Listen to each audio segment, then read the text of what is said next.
கிறிஸ்துக்குள் பிரியமானவர்களே, அனைவருக்கும் ஆண்டவராகிய இயேசு கிறிஸ்து நாமத்தினாலே அன்பான ஸ்தோத்திரங்களையும் இந்த ஓய்வு நாளின் காலை வணக்கத்தையும் தெரிவித்துக் கொள்கிறேன். கர்த்தருடைய பெரிய கிருபையினாலே நாம் இந்த உலகத்தில் ஜீவனோடு கூட வாழும்படியாக நம்ம வைத்திருக்கிறார். நாம் விசேஷித்தவர்கள் ஆனாலும் கூட அவருடைய கிருபை பெரிது, மாறாத தெய்வத்தை, மனதுருக்கமுடைய தெய்வத்தை, பாசமுள்ள தெய்வத்தை இந்த நாளில் நாம் ஆராதித்து தொழுது கொண்டு அவருடைய வார்த்தைகளை கேட்டு அவருடைய சாக்கிரமத்தில் பங்கு பெற்று திருப்தி அடைந்தவர்களாக அவருடைய சாட்சிகளாக இந்த உலகத்தில் வாழ அன்போடு கூட அழைக்கிறேன். ஆண்டவரை நோக்கி நாம் வேண்டுதல் செய்வோம்.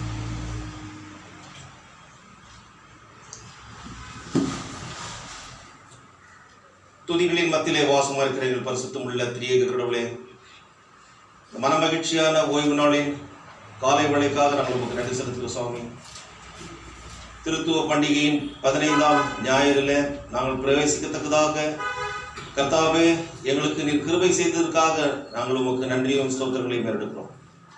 இந்த உலகத்தில் நாங்கள் ஜீவனோடு கூட இருப்பது உங்களுடைய கிருபை ஆண்டவரே. உங்களுடைய இரக்கங்களுக்கு முடிவில்லை, அது காலை தோறும் புதிதாக இருக்கிறது என்று உடைய தாசனாகிய எரேமியா தன்னுடைய புலம்பல் புஸ்தகத்தில் எழுதுகிறவனமாக நாங்கள் இந்த உலகத்தில் ஜீவனோடு கூட இருக்கிறோம். எல்லாம் உம்முடைய கிருபை, உம்முடைய செயல், உம்முடைய ஆசீர்வாதம். நீ செய்த கணக்கற்ற ஆத்ம சரீர நன்மைகளை நினைத்து பார்த்து எங்களுடைய உள்ளத்தின் ஆழத்திலிருந்து உங்களுக்கு நன்றி செலுத்துகிறோம் சுவாமி. நாங்கள் பாவிகளாய் கர்த்தாவே உமக்கு விரோதமான ஆண்டவரே சுவாமி ஏராளமான பாவ குற்றங்களை செய்த ஒரு ஆண்டவரே நிர்பந்தமான ஒரு சூழ்நிலை கர்த்தாவே இந்த நேரத்தில் என்னுடைய பாதத்தில் வருகின்ற போது எங்களை தள்ளிவிடாமல் எங்களை ஏற்றுக்கொண்டு ஆண்டவரே உங்களுடைய வார்த்தையின் மூலமாக நல்வழிப்படுத்தி ஆசீர்வதிக்கின்ற தேவனாயிருக்கிறீர். அதற்கு நன்றி செலுத்துகிறோம். இந்த ஆராதனையின் ஆரம்பம் முதல் முடிவரைக்குமாய் உம்முடைய கிருபை காருண்யத்தினாலே எங்கள் ஒவ்வொருவரையும் நிரப்பி சந்தோஷத்தினாலும் சமாதானத்தினாலும் எங்களை காத்து உமக்கேற்ற சாட்சிகளாக இந்த உலகத்திலே நாங்கள் வாழுவோம். ஆண்டவர் நாங்கள் ஏறெடுக்கின்ற ஆராதனை உமக்கு பிரியமாய் உலகம் கிருபை செய்கிறோம். எல்லா துதி கன மகிமை உமக்கே எடுக்கிறோம். இந்த விண்ணப்பத்தை எங்கள் ஆண்டவராகிய இயேசு கிறிஸ்து மூலமே எடுக்கிறோம் பிதாவே, ஆமென். ஆண்டவருடைய நாம மகிமைக்காக 78வது பாடலை நாம் பாடுவோம். இயேசு நாயகனை துதி செய்.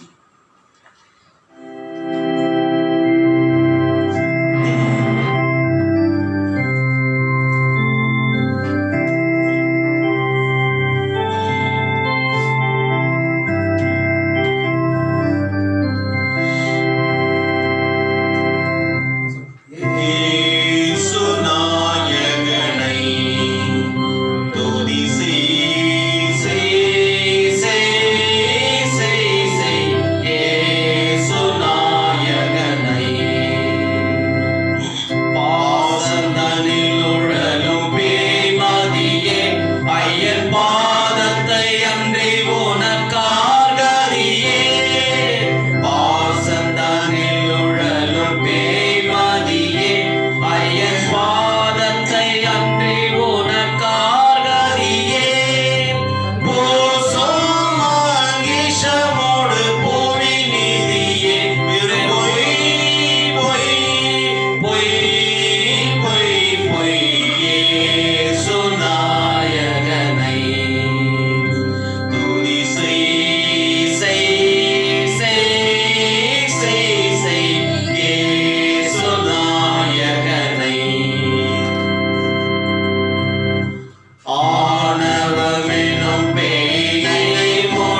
சபையார் அனைவரும் எழுந்திருக்கும்படி அன்போடு கேட்டுக்கொள்கிறேன். திருவிருத்தோடு கூடிய பிரதான தேவாராதனை முறைமை The Order of the Holy Communion, பக்கம் 16.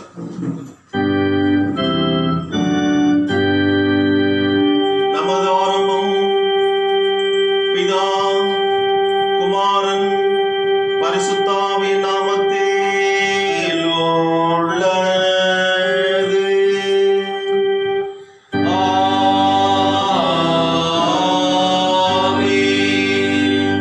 கர்த்தருக்குள் பிரியமானவர்களே,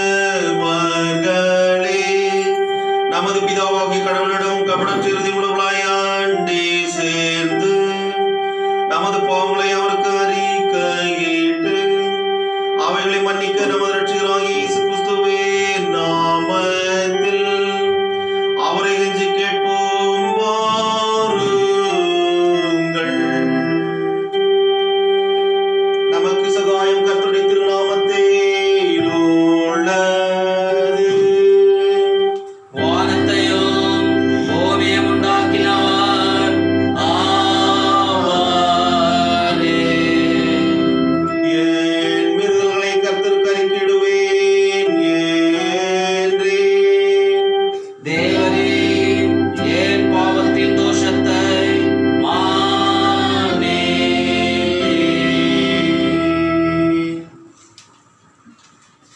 திருத்துவ பண்டிகை பின்வரும் 15ஆம் ஞாயிறு இந்த நாளுக்கு என்று குறிக்கப்பட்டிருக்கின்ற ஆரம்ப வாக்கியம் பக்கம் 106.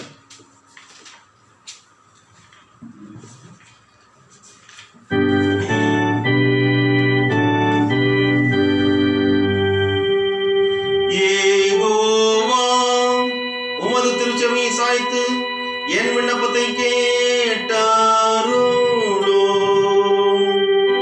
என் கடவுளே, உம்மில் நம்பிக்கை வைத்திருக்கிற அடியேனை நீர் ரட்சித்தாருளும்.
ஞாயிறு, the 15th Sunday of Trinity, இந்த நாளுக்கு என்று குறிக்கப்பட்டிருக்கின்ற வேத பாகங்களை வாசித்து கேட்போம். முதலாவதாக பழைய ஏற்பாட்டிலே ஏசாயா தீர்க்க தரிசன புஸ்தகம் 55ஆம் அதிகாரம் வசனங்கள் 6 முதல் 9 வரை இருக்கின்ற பகுதியை வாசித்து கேட்போம்.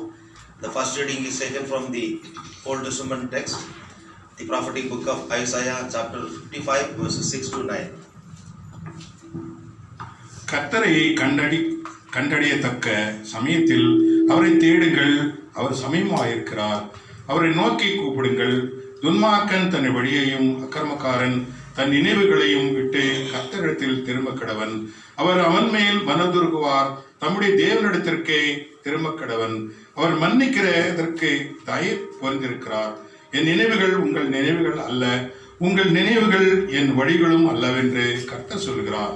பூமியை பார்க்கிலும் வானங்கள் எப்படி உயர்ந்திருக்கிறதோ அப்படியே உங்கள் வழிகளை பார்க்கிலும் என் வழிகளும் உங்கள் நினைவுகளை பார்க்கிலும் என் நினைவுகள் உயர்ந்திருக்கிறது என்பதே இன்றைக்காக வாசிக்க வேண்டிய பழைய ஏற்பாடு வாசித்து முடிந்தது. அப்படி இன்றைக்காக குறிக்கப்பட்டிருக்கின்ற நிருப வாக்கியம், அது அப்போஸ்தலனாகிய பவுல் பிலிப்பியருக்கு எழுதின நிருபம் 1ஆம் அதிகாரம் வசனங்கள் 12 முதல் 14 வரை, அதனைத் தொடர்ந்து 19 முதல் 30 வரை. Today's epistle reading is taken from the epistle of St. Paul to Philippians, chapter 1, verses 12 to 14, followed by verses 19 to 30. Today's second reading is taken from Philippians chapter 1 verse 12 to 14 and continued from 19 to 30. I want you to know, brothers, that what has happened to me has really served to advance the gospel, so that it has become known throughout the whole imperial guard, and to all the rest that my imprisonment is for Christ. And most of the brothers, having become confident in the Lord by my imprisonment, are much more bold to speak the word without fear. Continue from 19 to 30. For I know that through your prayers and the help of the Spirit of Jesus Christ, this will turn out for my deliverance, as it is my eager expectation and hope I will not be at all ashamed, but that with full courage, now as always Christ will be honored in my body, whether by life or by death. For to me to live in Christ and to die is gain. If I am to live in the flesh, that means fruitful labor for me. Yet, which I shall choose, I cannot tell. I am hard pressed between the two. My desire is to depart and be with Christ, for that is far better. But to remain in the flesh is more necessary on your account. Convinced of this, I know that I will remain and continue with you all, for your progress and joy in the faith, so that in me you may have ample cause to glory in Jesus Christ because of my coming to you again. Only let your manner of life be worthy of the gospel of Christ, so that whether I come and see you or am absent, I may hear of you that you are standing firm in one spirit, with one mind, striving side by side for the faith of the gospel, and not frightened in anything by your opponents. This is a clear sign to them of the destruction, but of your salvation, and that from God. For it has been granted to you that for the sake of Christ you should not only believe in him, but also suffer for his sake. Engage in the same conflict that you saw I had, and now hear that I still have. Hear and see.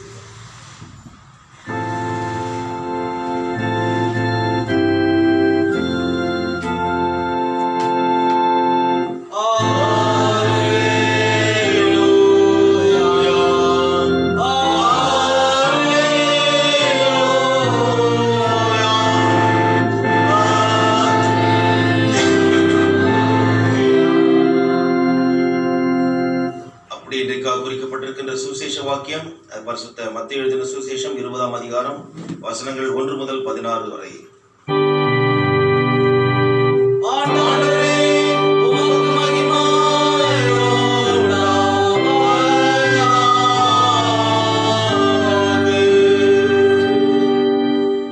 The Gospel according to St. Matthew, chapter 20, verses 1 to 16.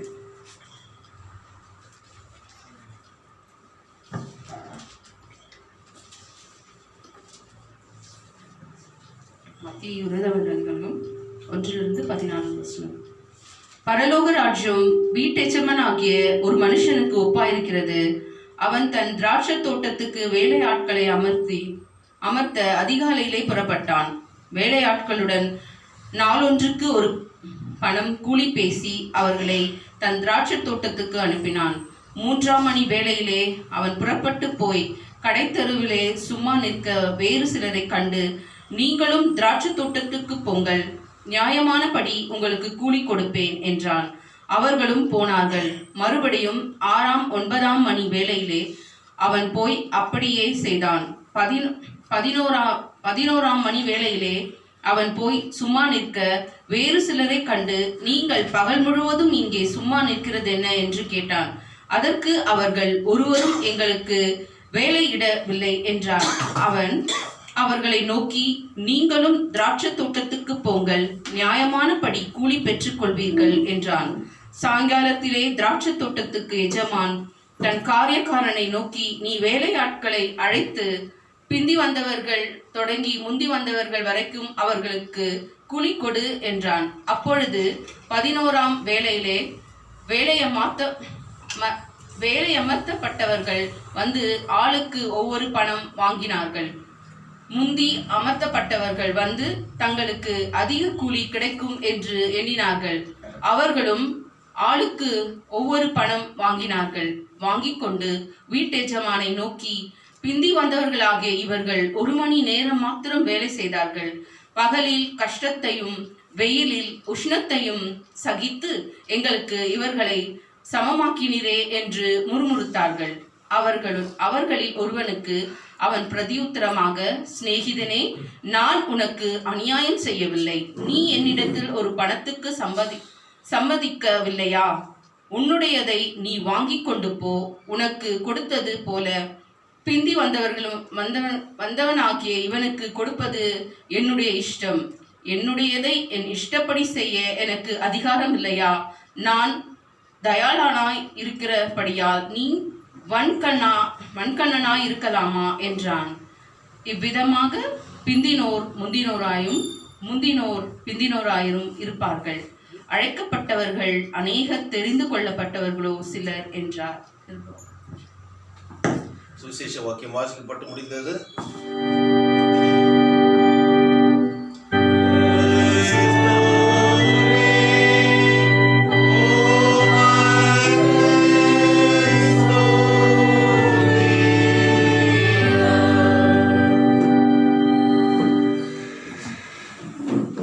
வாழ்வளிக்கக்கூடிய வார்த்தைகளை வாசிக்க கேட்டலாம். அதற்கு மறுமொழியாக நம்முடைய விசுவாசத்தை அறிக்கை செய்யுமாக உலகில் உள்ள சகல பரிசுத்தவான்களோடு கூட சேர்ந்து தேவபக்தியாய் நீசையா விசுவாச பிரமாணத்தை அறிக்கை செய்வோம். பக்கம் 24. ஒரே கடவுளை விசுவாசிக்கிறேன். இவர் வானத்தையும் பூமியையும் காணப்படுவதும் காணப்படாததுமான எல்லாவற்றையும் சிருஷ்டித்தவர், சர்வத்திற்கும் வல்ல பிதாவுமானவர். ஒரே ஆண்டவராகிய இயேசு கிறிஸ்துவை விசுவாசிக்கிறேன். இவர் கடவுளுடைய ஒரே பிரான குமாரன், சர்வ காலங்களுக்கு முன்னே பிதாவின் என்று பிறந்தவர், சிருஷ்டிக்கப்பட்டவர் அல்ல, பிறந்தவரே. கடவுளின் என்று கடவுள், ஜோதி என்று ஜோதி, மெய்யான கடவுள் என்று மெய்யான கடவுள், பிதாவுடைய வஸ்துவானவர். இவரை கொண்டு எல்லாம் சிருஷ்டிக்கப்பட்டன. இவர் மனிதராகிய நமக்காகவும் நம்ம ரட்சிப்பு நிமித்தமாகும் பரலோகத்திலிருந்து இறங்கி பரிசுத்த ஆவியினால் கன்னி மரியாளிடத்தில் அவதரித்து மனிதனானார். பொந்திய பிலாத்துவின் கீழ் நமக்காக சிலுவையில் அறையுண்டு மரித்து அடக்கம் பண்ணப்பட்டார். வேத வாக்குகளின்படியே 3ஆம் நாள் உயிர்த்தெழுந்தார். பரலோகத்துக்கு ஏறி பிதாவின் வலது பார்சத்தில் இருக்கிறார். உயிருள்ளவரையும் மரித்தோரையும் நியாயத்திற்கு மகிமையோடு திரும்ப வருவார். இவருடைய ராஜ்யத்துக்கு முடிவில்லை. பரிசுத்த ஆவியானவரை விசுவாசிக்கிறேன். இவர் ஆண்டவர் உயிர்ப்பிக்கிறவருமாமே. இவர் பிதாவின் என்றும் குமாரன் என்றும் புறப்படுகிறவர், பிதாவோடும் குமாரனோடும் மேகமாய் தொழுது மகிமைப்படுத்தப்படுகிறவர், தீர்க்கதரிசிகளை கொண்டு உரைத்தவருமாமே. பரிசுத்தமும் பொதுவான ஒரே அப்போஸ்தல சபை உண்டு என்று விசுவாசிக்கிறேன். பாவ மன்னிப்புக்காக ஒரே ஞானஸ்நானம் உண்டு நான் கேட்கிறேன். மரித்தோரையும் வருகையையும் எதிர்பார்த்து கொண்டிருக்கிறேன். ஆமென். சபையார் தயவு அமர்ந்திருக்கும் தொடர்ந்து ஆண்டவருடைய நாமத்தை நாம் உயர்த்தி 295வது ஞான பாடலை நாம் பாடுவோம்.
கிறிஸ்துக்குள் பிரியமானவர்களே, நம்முடைய பிதாவாகிய கடவுளிடமிருந்தும் ஆண்டவராகிய இயேசு கிறிஸ்துவிடமிருந்தும் உங்கள் அனைவருக்கும் கிருபையும் சமாதானம் உண்டாவதாக. ஆமென். திருத்துவ பண்டிகைக்கு பின்வரும் 15ஆம் ஞாயிறாகிய இந்த நாளிலே கடவுளுடைய ஒத்தாசையினாலே நாம் அவரை ஆராதிக்க தொழுது கொள்ள ஆண்டவர் கிருபை செய்திருக்கிறார். இவ்வளவு நேரம் ஆண்டவருடைய திருநாமத்தை நாம் வாழ்த்தி துதித்தோம். இப்பொழுதுமா அவருடைய வாழ்வழிக்கூடிய வார்த்தைகளை நாம் தியானம் செய்வோம். ஆண்டவரை நோக்கி நாம் வேண்டுதல் செய்வோம். எங்கள் அன்புள்ள நல்ல ஆண்டவரே, கர்த்தாவே, இந்த குளிர்ச்சியான காலை நேரத்தில் சுவாமியுமை ஆராதித்து தொழுது கொண்டு இப்பொழுதுமாய் நம்முடைய வார்த்தைகளை, வாழ்வழிக்கக்கூடிய வார்த்தைகளை கேட்க நாங்கள் தயாராக ஆண்டவரே எங்களுடைய இறுதி தாழ்த்தி உம்மிடத்தில் நாங்கள் காத்திருக்கின்ற போது எங்கள் மத்தியிலே ஆண்டவரே பிரசன்னராகின்ற தெய்வன் அடியை மறைத்து நீர் எங்களோடு பேசி எங்கள் ஒவ்வொருவரையும் நீர் பலப்படுத்த வேண்டும் ஜெபிக்கிறோம். உமக்கு ஏற்ற சாட்சிகளாக நீர் விரும்புகிற வண்ணமாக இந்த உலகத்தில் நாங்கள் வாழ கிருபை செய்துள்ள சுவாமி, எங்களை தரைப்படலுமா தாழ்த்தி இப்படி பார்த்து ஒப்பு கொடுக்கிறோம். நீர் பெருக வேண்டும், நாங்கள் சிறுக வேண்டும். ஆண்டவரே எங்களை ஒப்பு கொடுக்கிறோம். எங்களை நீர் பலப்படுத்தும், ஆசீர்வதியும். எல்லா துதிகான மகிமை உமக்கு எடுக்கிறோம். மீட்பர் இயேசுவின் மூலம் ஜெபிக்கிறோம் பிதாவே. ஆமென்.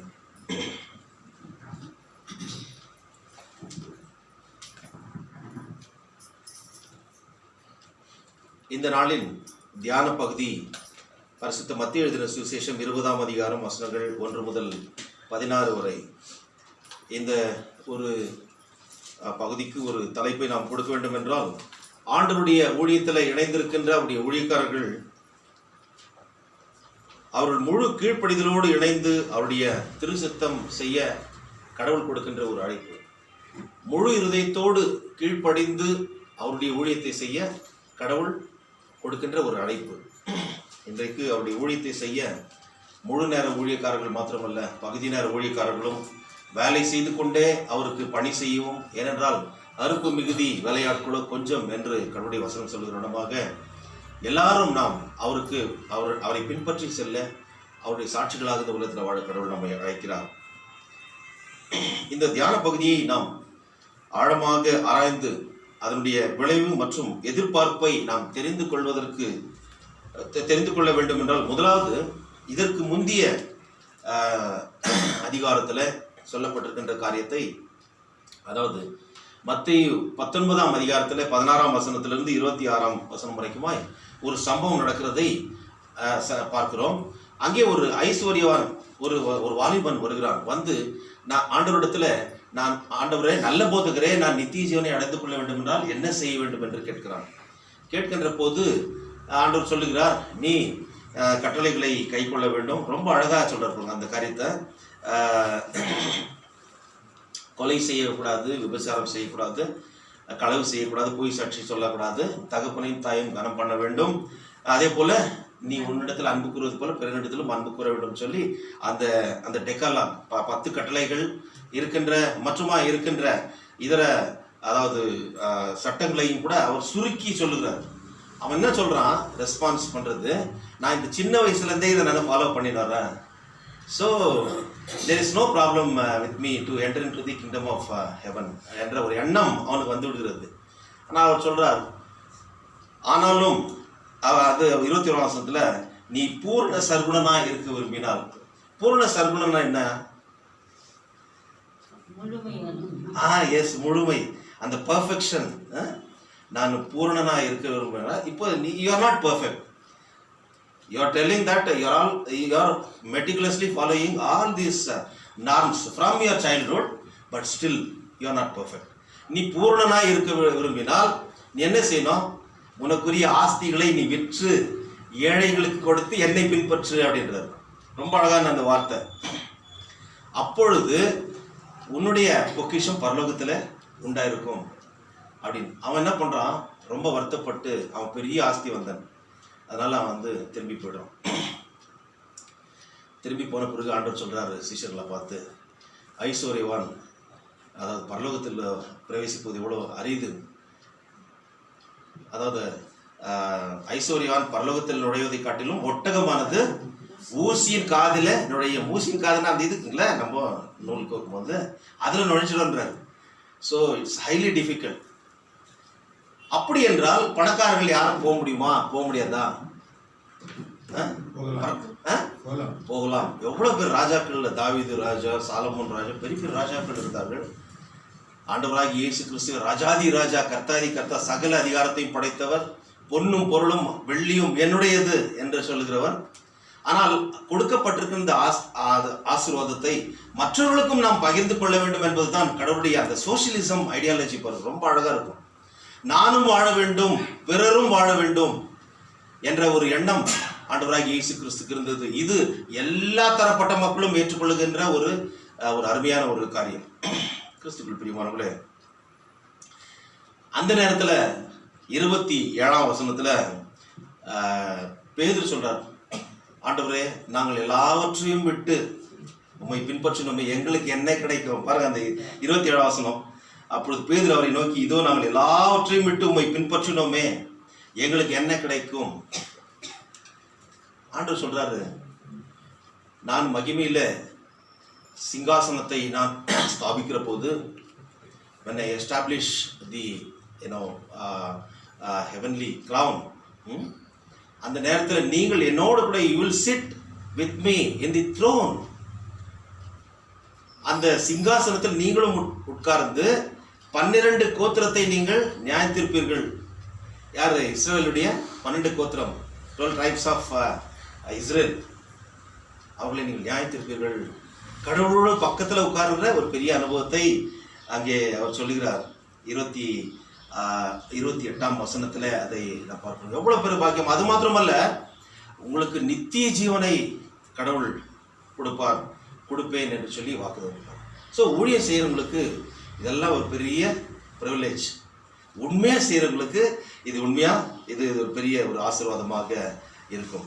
கிறிஸ்துக்குள் பிரியமானவர்களே, மகிமையுள்ள சிங்காசனத்தில் கடவுளோடு உட்கார்ந்து இஸ்ரவேலின் 12 கோத்திரங்களை நியாயத்திற்குள்ளாக ஒரு பாக்கியம் அவர் பெறுவார்கள்.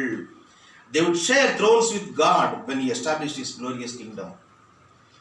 அது மாத்திரமல்ல, நித்திய ஜீவனையும் 100 அத்தனையான பலனை அவர்கள் பெறுவார்கள் என்று சொல்லி 29ஆம் வசனத்தில் பார்க்கிறோம்.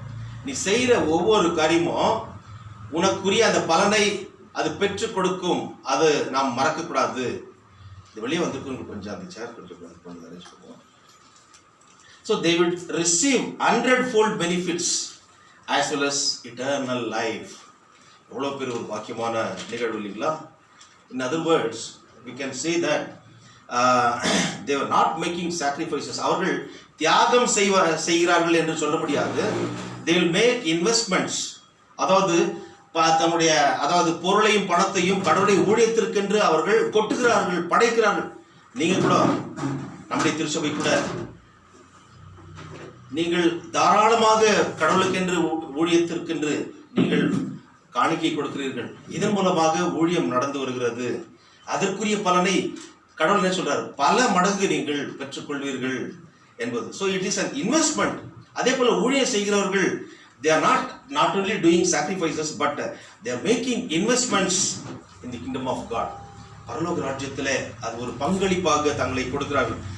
இப்போ எந்த ஒரு கம்பெனிலுமே ஒரு இன்வெஸ்ட்மெண்ட்ன்றது பண்ணும்போது தன்னுடைய பணத்தை போட்டு ஒரு இன்வெஸ்ட்மெண்ட் அந்த ஷேர் மார்க்கெட்டில் நம்ம போடணும்னு வச்சுக்கோம்.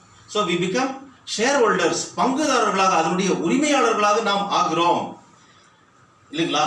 ஸோ அதனுடைய அந்த டிவிடெண்ட்ஸ், அதாவது லாபம் வருகிறதுல பங்கு, பிரித்து கொடுப்பார்கள், லாப பங்கு என்று சொல்லி டிவிடெண்ட்ஸ்.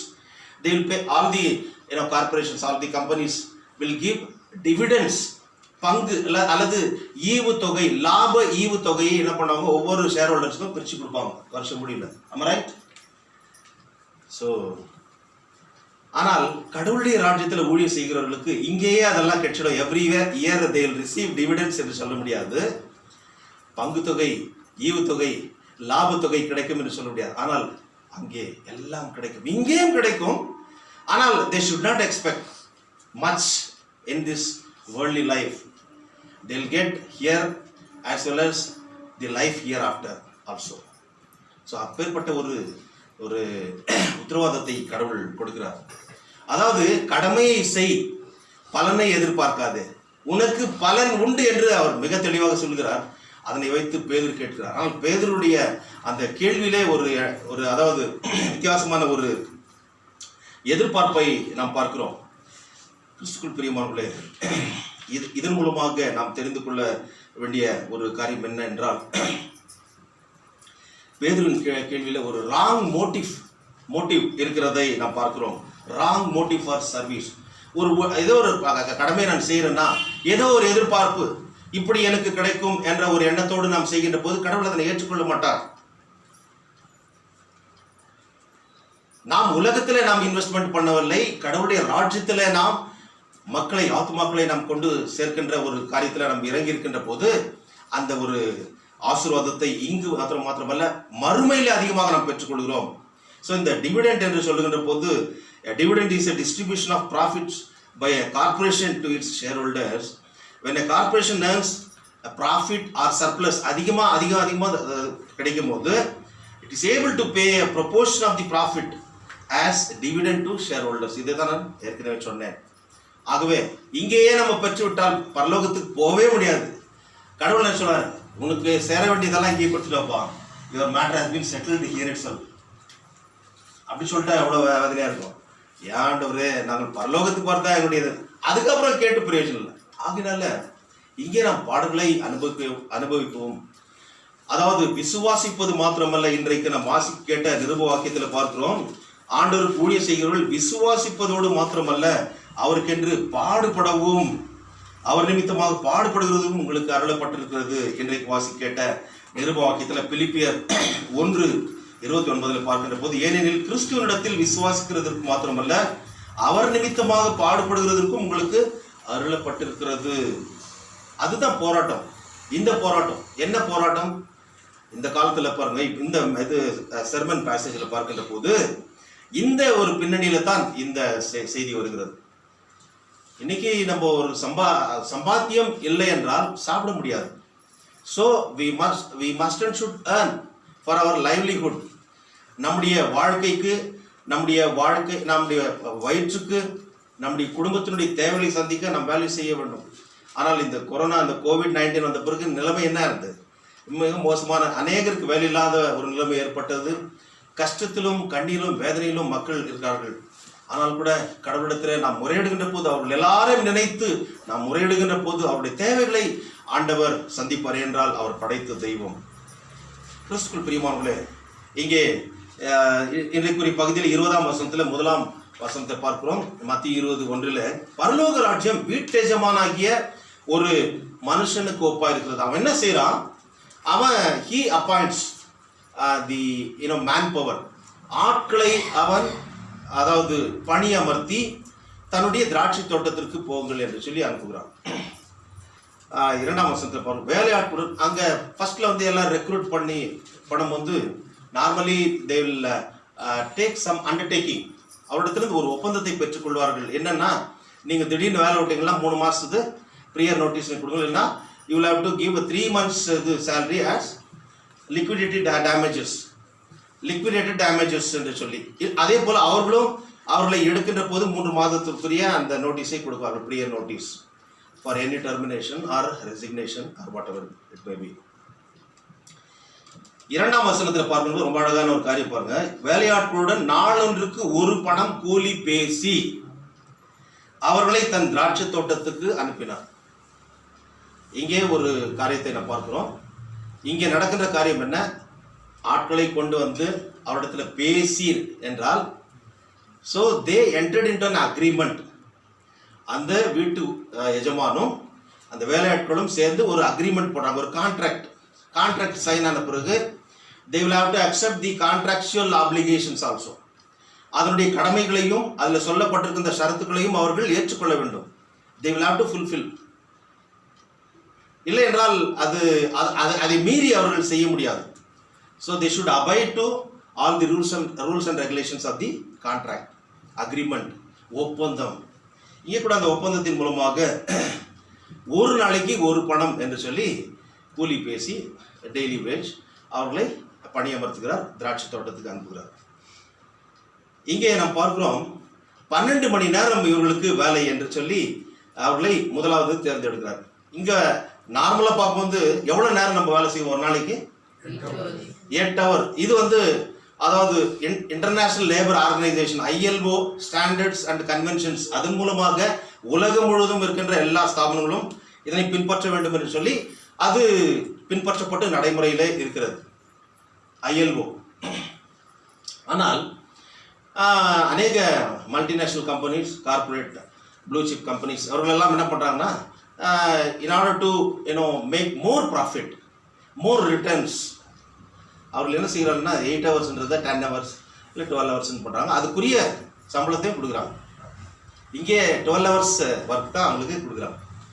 12 hour வேலை செய்தால் ஒரு பணம் என்று சொல்லி, அதாவது ஒரு பணம் என்று பார்க்கும்போது கிரேக்க வார்த்தையில் தினாரியோ என்று சொல்லி, தினாரியோ என்றால் ஒரு நாளுக்குரிய கூலி, ஒரு நாளுக்குரிய கூலியை அவர் பேசி அவரை அனுப்புகிறார், அவன் போகிறார். அடுத்ததாக நடக்கின்ற காரியம் பாருங்க, ரொம்ப வித்தியாசமான ஒரு காரியத்தை நாம் பார்க்கிறோம். இதன் மூலமாக நாம் தெரிந்து கொள்கின்ற ஒரு காரியம் என்ன என்று பார்க்கின்ற போது, this parable emphasizing a right attitude in service. ஒரு காரியத்தை செய்யணும், அது கனகச்சிதமாக செய்யணும். இந்த மனுஷர்களை வேலைக்கு ஆட்களாக அவன் எடுத்துக்கொண்ட பிறகு அவரிடத்துல ஒரு பணம் கூலி பேசி அவர்களை ஒப்பு கொடுக்கிறான், திராட்சை தோட்டத்துக்கு அனுப்புகிறான். ஸோ இங்கே அவருடைய குணாதிசயம் என்ன என்பது இந்த ஓனருக்கு, இந்த வீட்டு எஜமானுக்கு தெரிகிறது. ஸோ ஒரு பணி செய்கிறவனுடைய குணலட்சணத்தை இந்த ஓமை கோடிட்டு காட்டுகிறது ரொம்ப அழகா. அவனுடைய கிளைம் என்ன என்கிறதை பிறகு நாம் பார்க்கலாம். கிறிஸ்துவுக்குள் பிரியமானவர்களே, அடுத்ததாக பார்க்கின்ற போது இவர்களை அனுப்பின பிறகு 3ஆம் வசனத்தில் 3ஆம் மணி வேளையில் என்ன பண்ணுறான்? 3ஆம் மணி வேளையில் இது போயிட்டு கடை தெருவில் சும்மா இருக்கிறவர்களை பார்த்து, ஏன் நீங்கள் இப்படி இருக்கிறீங்க, நீங்களும் போங்க வேலைக்கு. 3ஆம் மணி வேலை என்று சொல்லும்போது இந்தியன் ஸ்டாண்டர்ட் டைம் எவ்வளோன்னா 9 மணி காலையில். ஸோ இப்போ இவரை முதலாக வேலைக்கு எடுத்துருக்கிறவங்கள 7 மணிக்கு அனுப்பியிருக்காரு. 7 to 7 12 hours இல்லைங்களா? 7 to 7 12 hours. ஸோ இங்கே காலை 3ஆம் மணி வேலையில் போகிறார். ஃபர்ஸ்ட்டு அங்கே வழியில் நின்றுக்கிறாங்க, சில சும்மா நிற்கிறாங்கன்னு போட்டுக்குது. வழி இல்லை, வேலை இல்லை, என்ன பண்ணுவாங்க, சும்மா தான் இருப்பாங்க இல்லைங்களா? அங்கே போயிட்டு நீங்கள் போங்க, உங்களுக்கும் நியாயமான கூலியை கொடுப்பேன் என்று சொல்லி அவர்களை அனுப்புகிறாங்க. அவங்களும் போகிறாங்க. இந்த நேரத்தில் காலையில் 9 மணிக்கு. ஸோ அவங்க வந்து they will work for 10 hours. அடுத்ததாக 5ஆம் வசனத்தில் பாருங்க, 6ஆம் மணி நேரத்திலும் 9ஆம் மணி நேரத்திலும் போகும்போது இந்தியன் ஸ்டாண்டர்ட் டைம் எது சொல்லுங்க பார்க்கலாம். அது அப்படியே கால்குலேஷனில் 6ஆம் மணின்னு சொல்லும்போது 12 மணி, அப்புறம் 3 மணி. ஸோ அது 12 மணி 3 மணின்னு அவங்க போகும்போது கிட்டத்தட்ட 6 நாள் போயிடுச்சு. அடுத்ததாக 6ஆம் 7ஆம் வசனத்தில் பார்க்கும்போது 11ஆம் மணி வேளையில், 11ஆம் மணி வேலைன்னா ஈவினிங்கு 5 o'clock ஆயிடுச்சு, 6 o'clock ஆயிடுச்சு. அந்த நேரத்தில் போயிட்டு அங்கே இருக்கிறவங்களுக்கு அங்கேயும் என்ன பண்ணுறாங்க, சும்மா நின்று கொண்டிருந்தவங்களை பாரு. அந்த வசனம் என்ன படிங்க, 6-7. 11ஆம் மணி வேளையிலும் அவன் போய் சும்மா நிற்கிற வேறு சிலரை கண்டு, நீங்கள் பகல் முழுவதும் இங்கே சும்மா நிற்கிறது என்ன என்று கேட்டான்.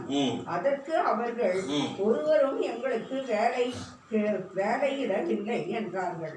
அவன் அவர்களை நோக்கி, நீங்களும் திராட்சை தோட்டத்துக்கு போங்கள், நியாயமானபடி கூலி பெற்றுக் கொள்வீர்கள் என்றான். நியாயமானபடி கூலி பெற்றுக் கொள்வீர்கள்.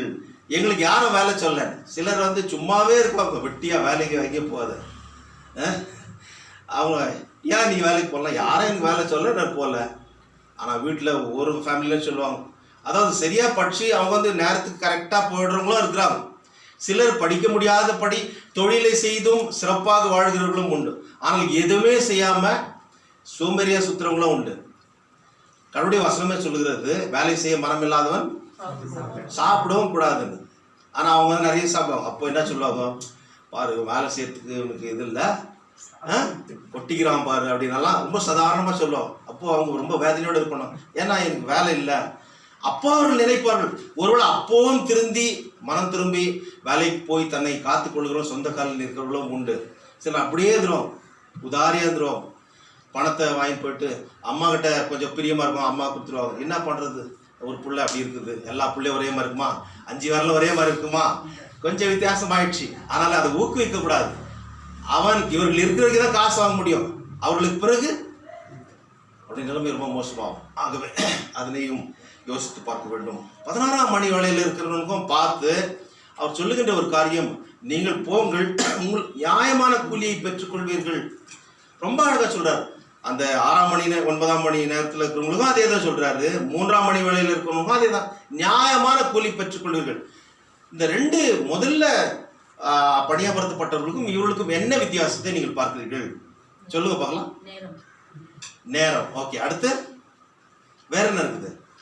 அவர்கள் பணம் பேசி, அதாவது பணம் கூலி பேசி அனுப்பப்பட்டார்கள்னா they have entered into contractual obligation. கான்ட்ராக்ட்ல அவங்க சைன் பண்ணி ஒரு நாளைக்கு ஒரு பணம் அவங்க சைன் பண்ணியாச்சு. இப்போ இவங்க கிட்ட என்ன சொல்றாரு? நீங்கள் போங்கள், நியாயமான கூலியை பெற்றுக்கொள்வீர்கள் சொல்றாரு. ஸோ இங்க நோ கான்ட்ராக்ட். இதுதான் மிக முக்கியமான ஒரு காரியம். ஒப்பந்தம் என்பது இங்க இல்லை. அதுக்கு பிறகு 10 மணி நேரம் செய்தவனுக்கு, 8 மணி நேரம் செய்தவனுக்கு, 5 மணி நேரம் செய்தவனுக்கு, 1 மணி நேரம் மாத்திரம் செய்தவனுக்கும் கான்ட்ராக்ட் கிடையாது, ஒப்பந்தம் கிடையாது, அக்ரிமெண்ட் கிடையாது. ஆனால் நியாயமான கூலி கொடுப்பேன்னு சொல்லி இப்போ நேரம் வருது, அனைவரும் கூலி பெறுகிறார்கள். பாருங்க அந்த வசனத்துல 9ஆம் வசனத்துல யார் முதலாக இந்த கூலி பெறுகிறார்கள் என்று பார்க்கின்ற போது யார் பெறுகிறார்கள்? அவர்கள் பிந்தி வந்தோர். 1 மணி நேரம் மட்டும் செய்தவங்க என்ன பண்றாங்க? அவங்கள கூப்பிட்டு அவர்களுக்கு ஒரு பணத்தை கூலி கொடுக்கிறார்கள். ஆளுக்கு ஒவ்வொரு பணம் வாங்கினார்கள். 1 மணி நேரம் செய்ததுனால ஒரு பணம் அவர்கள் வாங்கினார்கள். அடுத்தது மற்றவங்க 10 மணி நேரம் செய்தவங்க இல்லை 5 மணி நேரம் செய்தவங்க எல்லாரையும் கூப்பிட்டு எல்லாருக்குமே ஒரு பணம் கொடுக்குறாரு. அதுக்கு பிறகு முதல்ல பணியமர்த்தப்பட்டவர்கள் ஃபர்ஸ்ட் ஹவரில் 7 மணிக்கே காலையில் 7 மணிக்கு போனவங்க எங்களுக்கு நிறைய பணம் கிடைக்கும். அவங்க என்ன எதிர்பார்த்தாங்க? 12 ரூபாய் எங்களுக்கு கிடைக்கும், 12 தினாரி எங்களுக்கு கிடைக்கும். ஏன்னா 1 மணி நேரம் செய்தவங்களுக்கு 1 கிடைச்சி, அதே போல் இப்போ எங்களுக்கு 12 கிடைக்கும்னு அவங்க எதிர்பார்த்தாங்க. ஆனால் ஆண்டவர் என்ன சொல்றாரு? அங்கே அந்த எஜமான் என்ன சொல்றாருன்னா, பாருங்க, அவர்களும் ஒரு பணத்தை தான் பெற்றுக்கொண்டார்கள். 10ஆம் வசனம் பாருங்க. முந்தி அமர்த்தப்பட்டவர்கள் வந்து தங்களுக்கு அதிக கூலி கிடைக்கும் என்று எண்ணினார்கள், அவர்களும் ஆளுக்கு ஒரு பணம் வாங்கினார்கள். வாங்கிட்டு பிறகு ஒரு ஃப்ரஸ்ட்ரேஷன்ல வேதனை, ஏன்னா அவனுக்கும் ஒரு பணம் எனக்கும் ஒரு பணம், இது என்ன நியாயம் பார்த்து.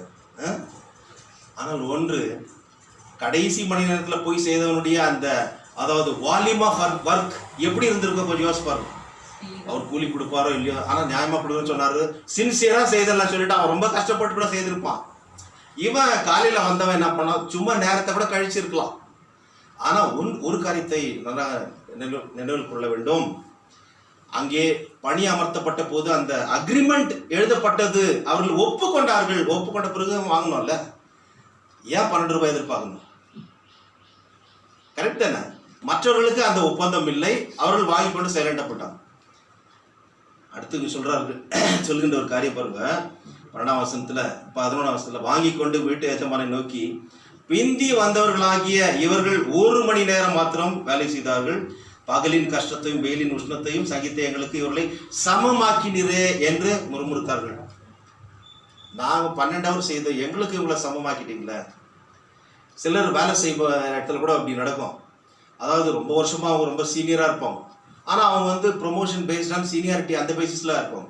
சிலர் நல்லா படிச்சுட்டு சின்ன வயசுல பெரிய பொசிஷன் வரும்போது அவன் சின்ன பையன்பா, அவன் முன்னாடி என்ன சும்மா ஓடினா அப்படின்னு, ஆனால் இப்போ பெரிய இடத்துல அது நம்ம ஒன்றும் சொல்ல முடியாது இல்லைங்களா. சிலர் வந்து ப்ரொமோஷன் என்பது based on merit come seniority, இப்போ சீனியாரிட்டி இந்த எல்லா பேசிஸ்லேயே வருது.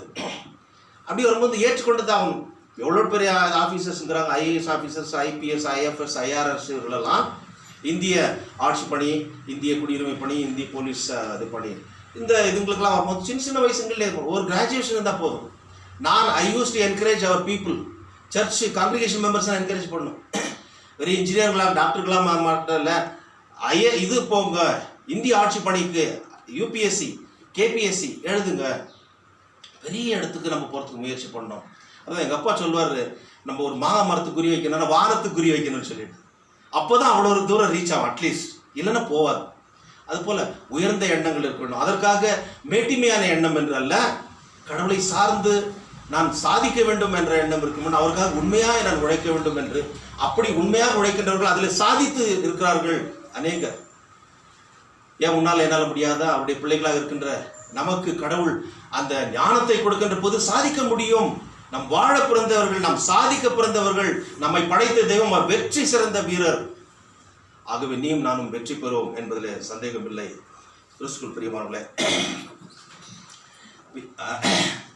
இது இந்த அதனுடைய கடைசி பகுதியில் நம்ம வருகிறோம். ஆண்டவர் சொல்கிறார், உனக்கு கொடுக்க வேண்டியது நியாயமான கொடுத்தல, நான் உனக்கு அநியாயம் செய்யலப்பா. பாருங்க, ரொம்ப அழகான அந்த ஒரு வார்த்தையை சொல்றாருப்பா. 11ஆம் வசனத்தில் அவர்களின் ஒருவனுக்கு அவர் பிரதித்திரமாக, சிநேகிதனே, நான் உனக்கு அநியாயம் செய்யவில்லை. உனக்கு அக்ரிமெண்ட்ல என்ன போட்டா அது கொடுத்தனா இல்லையாப்பா? மற்றவனுக்கு கொடுக்க வேண்டியது என்னுடைய இஷ்டம். கடவுள் அரசனுக்கும் கொடுப்பார், ஆண்டிக்கும் கொடுப்பார். ஆனா அரசனுக்கு கொடுக்கும்போது அது நிறைய கொட்டி கொடுக்கறதுனால அவனுக்கு அரசன். ஆண்டி என்று சொல்வது ஒன்றும் இல்லை, இருந்தாலும் அவனையும் அவர் ஏற்றுக்கொள்கிற கடவுள். அதே அரசனுக்கும் ஆண்டிக்கும் சேர்கின்ற இடம் எது? ஆண்டியும் இங்கே, அரசனும் இங்கே, அறிஞனும் இங்கே, அசடனும் இங்கே, ஆவி போன பின் கூடுவார் இங்கே. ஆகினால் இதுதான் என்னப்பா கூட தெரியல, நம் வாழ்வில் காணா சமரசம் உலாவும் இடம் சொல்லி, சமாதானம் நிலவும் இடம் என்று சொல்லி ஒரு பாடல்ல பாடுவாங்க. அங்க சமாதானம்ன்றது எப்படின்னா, everybody will rest, take rest in that particular place, rest in peace. அவன் ஆண்டியா இருந்தாலும் சரி, அவன் அரசனா இருந்தாலும் சரி, அங்க போய்தான் ஆகணும். ஸோ கடவுளுடைய அந்த ஈக்குவாலிட்டி, இகாலிட்டேரியன் ஐடியாலஜி நம்ம பார்க்குறோம்ல, எல்லாரையும் சரிசமமாக ஏற்றுக்கொள்கின்ற ஒரு காரியம். இங்கே கூட அந்த பணியமர்த்தப்பட்டவனுக்கும் அந்த கூலி, அது பிறகு வந்தவனுக்கும் சரி, கான்ட்ராக்ட் ஆனவும் சரி, அந்த கான்ட்ராக்ட் இல்லாதவனுக்கும் சரி, அவர் நியாயமான கூலி கொடுத்தார். நான் தயாளனா இருக்கின்ற போது நீ வன்கடனா இருக்கலாமா? கடவுள் தாராள மனசு. அதனாலதான் மண் குடிசையில் இருக்கிறவனுக்கும் அந்த தென்றல் காற்று வரும் இல்லைங்களா? அவன் மண் குடிசையில் அவன் வாடனதுக்காக அவன் தென்றல் காற்று அடிக்காது, அவனுக்கு அதுதான் சுகமே. நீ என்னதான் ஏசி போட்டு பெரிய வீட்டில் இருந்தாலும், இந்த கிராமத்தில் இருக்கிறவங்க பாருங்க, அந்த கயிற்று கட்டில் போட்டு அந்த மரத்துக்கு கீழே வர, அதனுடைய சுகமே சுகம்தான். நீ என்னதான் ஸ்பைசி ஃபுட்டு, பிரியாணி அது இதுன்னு போட்டு நீ சாப்பிட்டாலும் சரி, அவன் அந்த பழைய கஞ்சி எடுத்து அது நல்லா இதாக இருக்கும், அதில் அந்த இது வெங்காயத்தை கட்சி நம்ம சாப்பிடாம பாருங்க, ரொம்ப வித்தியாசமாக இருக்கும். திருப்தியாக சாப்பிட்டு நல்லா ஜீரணம் ஆகணும். இப்போ ஸ்பைசி ஃபுட்டு நம்ம சில நேரத்தில் அதிகமாக சாப்பிடும்போது என்ன ஆகுதுன்னா, ஜீரணம் ஆகுதுல்ல, அஜீரணம் ஆகிட்டு மந்த போட்டுன்னு, அதனால கான்ஸ்டிபேஷன், மற்ற நோய்கள் எக்ஸட்ரா எக்ஸட்ரா பல பிரச்சனைகளை இன்றைக்கு சந்திக்கின்ற ஒரு காலகட்டத்தில் நம்ம இருக்கிறோம். ஆனால் எல்லாரையும் நியாயமாக போஷிக்கிற கடவுள் இங்கே சொல்கிறார், அவர் பட்சபாதம் இல்லாதவர், அவர் யாருக்கும் அநியாயம் செய்யவில்லை, அவர் தயாள குணம் உள்ளவர். ஆனால் நாம் மற்றவர்கள் வன்கண்ணலாக இருக்கலாமா? அவருடைய சித்தத்தை, அவருடைய திட்டத்தை நாம் கேள்வி கேட்க முடியாது. இன்றைக்கு வாசிக்க கேட்ட பழைய ஏற்பாட்டில் ஏசாயா 55:6-8 வரைக்கும் பார்க்கின்ற போது 8ஆம் வசனம் சொல்றார், என்னுடைய நினைவுகள் உன்னுடைய நினைவுகள் அல்லன்றார். என்னுடைய நினைவுகள், நான் என்ன நினைக்கிறேன் அது உன்னுடைய நினைவு இல்லப்பா. இப்போ தாராளமாக கொடுக்குறார். அதை கேள்வி கேட்கறதுக்கு அவன் யார்? என்னை அவனுக்கு சமமாக்கினே சொல்வதற்கு அவன் யார்? ஆண்டவர் கேட்கிறார், என்னுடைய வழிகளும் உங்கள் வழிகள் என் வழிகளும் அல்லவென்று கர்த்தர் சொல்கிறார். கர்த்தருடைய வழி தனி வழி. அந்த வழி என்பது ஒரு நியாயமான வழி, அந்த வழி என்பது செம்மையான வழி. தட் இஸ் தி பர்ஃபெக்ட் வே. நாம் செல்லுகின்ற வழி நம்முடைய மனம் போன போக்கில் போகிறோம். ஆனால் கடவுள் சொல்கிறார், அவருடைய வழியிலே நடக்க. ஏனென்றால் நானே வழியும் சத்தியமும் ஜீவனமாக இருக்கிறேன் என்று சொல்லியிருக்கார். அவருடைய வழியிலே நாம் நடக்கின்ற போது அது that will lead us towards the eternal life, பரலோகத்தில் நித்திய வாழ்வுக்குள்ளாக நம்மை நடத்தும் என்பதில் எந்த விதமான சந்தேகமும் இல்லை. கிறிஸ்துக்குள் பிரியமானவர்களே, 6-7 வசனத்தில் பார்க்கிறோம். ஏசாயா 55:6-7 பார்க்கின்ற போது அங்கே பார்க்கிறோம். 6ஆம் வசனத்தில் விசுவாசிகளை அவர் என்ன சொல்றார்? கர்த்தரை கண்டடையத்தக்க சமயத்தில் அவரை தேடுங்கள், அவர் சமீபமாக இருக்கையில் அவரை நோக்கி கூப்பிடுங்கள் சொல்றார். எந்த நேரத்தில் அவரை தேடினா அவர் கிடைப்பார்? சமீபமாய் அவர் எப்ப இருக்கிறாரு? எந்த நேரத்தில் தேடினா அவர் கிடைப்பார்? சொன்னாங்க, அதிகாலையில் என்னை தேடுகிறவர்கள் என்னை கண்டடைவார்கள் என்று சொல்லி நீதிமொழிகள் 8:17b பார்க்கிறோம். அதிகாலையில் என்னை தேடுகிறவர்கள் என்னை கண்டடைவார்கள். ஸோ அவர் தேட வேண்டும். விசுவாசிகளுக்கு சொல்லப்படுகின்ற ஒரு அறிவுரை, அவரை தேட வேண்டும். சங்கீதம் 34:18 பார்க்கின்ற போது அவர் எப்படி தேட வேண்டும் என்று பார்க்கும்போது, நொறுங்குண்ட இருதயம் உள்ளவர்களுக்கு, நொறுங்குண்ட இருதயத்தோடு அவளை தேடுகின்ற போது கர்த்தர் சமீபமாயிருந்து நறுங்குண்ட ஆவியுள்ளவர்களை ரட்சிக்கிறார். He delivers them.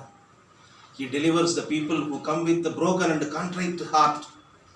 உடைக்கப்பட்ட உள்ளத்தோடு, எங்க அப்பாவே எனக்கு தஞ்சம், அவர் போதும் என்று சொல்லி வருகின்ற போது கண்ணீரோடு அவர் ஏற்றுக்கொள்கிறார். அவளை எல்லா கட்டுகளிலிருந்தும், பிரச்சனைகளிலிருந்தும், வேதனைகளிலிருந்தும், வியாதிகளிலிருந்தும் விடுவித்து அவர் பாதுகாக்கிறார். அப்பேற்பட்ட தெய்வம் நம்முடைய தெய்வம்.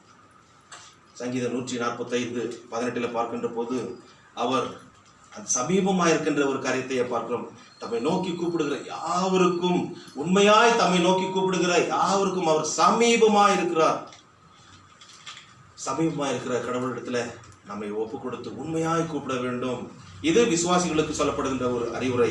அடுத்ததாக பார்க்கின்ற போது அவிசுவாசிகளையும் கூட அந்த 7ஆம் வசனத்தில் பார்க்கிறோம். துன்மார்க்கன் தன் வழியையும் அக்கிரமக்காரன் தன் நினைவுகளையும் விட்டு கர்த்தரிடத்துல திரும்ப கடவன், அவர் அவன் மேல் மனதுருகுவார். நம்முடைய தேவனிடத்திலே திரும்ப கடவன், அவர் மன்னிக்கிறதற்கு தயை பெருத்திருக்கிறார். துன்மார்க்கன், those who follow the wicked ways, they will have to turn out all their wicked ways and they will have to return to God. கடவுளிடத்தில் திரும்ப வேண்டும். கடவுளிடத்தில் திரும்புகின்ற போது அவர் மன்னிக்கிறதற்கு தயை பெருத்திருக்கிறார். ஒரே ஒருத்தர் மனதுருகி தப்பு செய்துட்டேன்னு சொன்னான், ஆனா கடவுளிடத்தில் திரும்பலாமா? யார் சொல்லுங்க போலாம்? ரொம்ப ஃபேமஸ் பர்சனாலிட்டி என்ன இது பைபிள்?